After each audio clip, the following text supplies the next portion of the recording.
If you're someone who's got phonophobia, or the fear of sudden high-pitched noises, then you'll probably not want to watch this. Because I might set a new record for the amount of times I've frozen the game in just one video.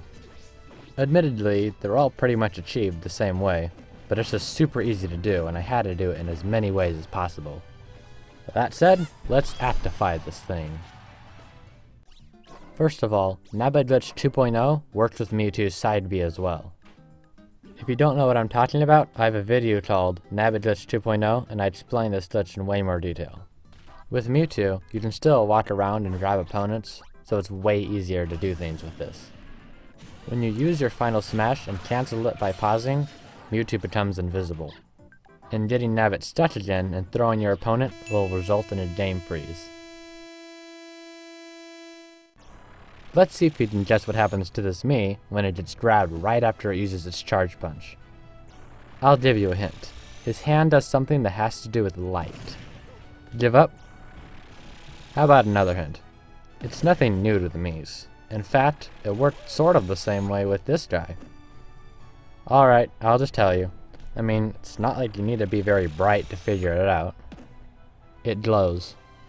And that's it. You can do anything while retaining this except dying, or using the charge punch again. This one isn't really a glitch, but it just looks funny. When Ganondorf uses his side B in the air while being sucked in at the same time, his animation will get cut short. This is just the windbox pulling Ganondorf down while he's trying to rise into the air at the beginning of the move like he usually does. If he gets pushed with a windbox rather than sucked, he just goes a little higher. By the way, compared to the last glitch, this one's a breeze.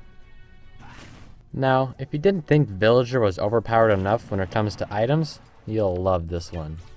With the right timing and aiming, you can be sure of your opponent's imminent doom. What you want to do is be Villager and get your hands on one of those gooey bombs. Throw it at your opponent and wait for the moment before it goes off. Now use Pocket. Your opponent will get launched, but you'll notice Villager still pocketed something. That's the gooey bomb. And yes, you can throw it at your opponent again and again, assuming you pocket it right every time. This doesn't work with any other bombs, or even Mega Man's sticky bomb. Just the gooey bomb. And if you're Kirby fighting a villager, you can do this as well. But then again, so can he. Maybe if you were on teams it would be helpful. By the way, I used the Lloyd rocket on the edge of the stage, and this happened. The next one requires a character with a tether. Go to Temple and make your way to the small platform at the bottom. Jump out a little ways while facing left, then tether to the ledge and pull up when you get behind it. You'll teleport to the front again. This works with all the other tether characters as well. Samus, Toon Link, Link, and Lucas. When you tether below the ledge, you won't teleport immediately, but you'll hang on the other side facing the wrong way. When you get up, then you'll teleport to the other side. If you've always wanted to sneak attack your opponent, now's your chance.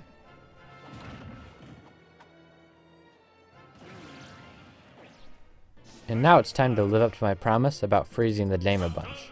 Before I go straight to that though, I'm going to show you the glitch I was doing when it happened. First, make a custom fighter that's super fast. Then open a special smash with the bunny hood equipped. Or just turn them on items. Then, go to the Peach's Castle stage. That's a DLC by the way.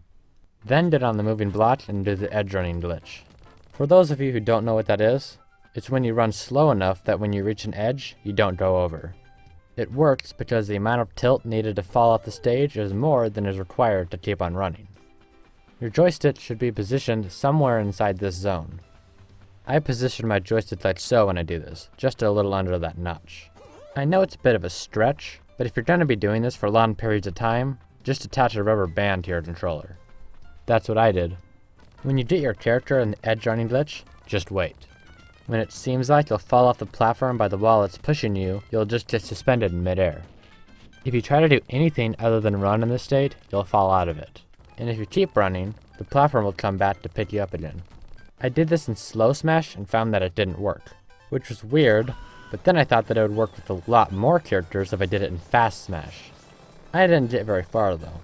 I was trying to push Sonic around with Mario when I noticed the frame rate was getting a little low. I didn't think much of it, but then something flashed across the screen, and I figured my Wii U had reached the last of its days. I was getting ready to say my last goodbyes when this happened. Okay, this freeze was due purely to lag. I don't know why one Sonic was enough, but it was. One speedy, bunny-headed hedgehog in fast mode froze Smash Bros. By running. That's it. Running. Who knew that was all it took? After that, my interest in the glitch I was previously testing was practically nil. I guess there wasn't too much to that glitch anyways. Having more players run on the edge doesn't make a whole lot of difference.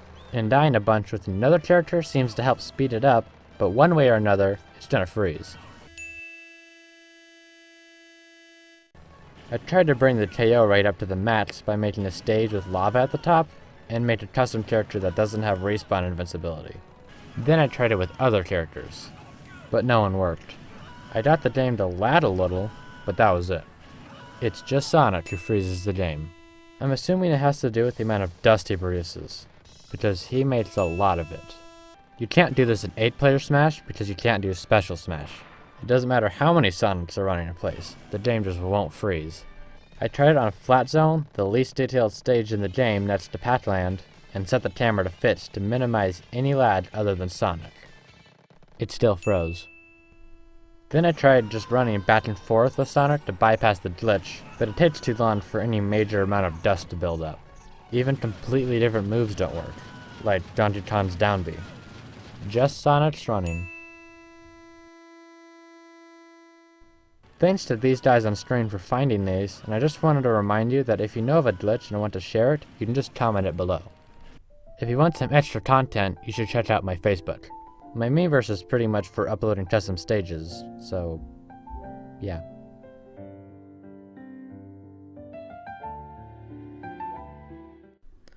One speedy, bunny-headed hedgehog in fast mode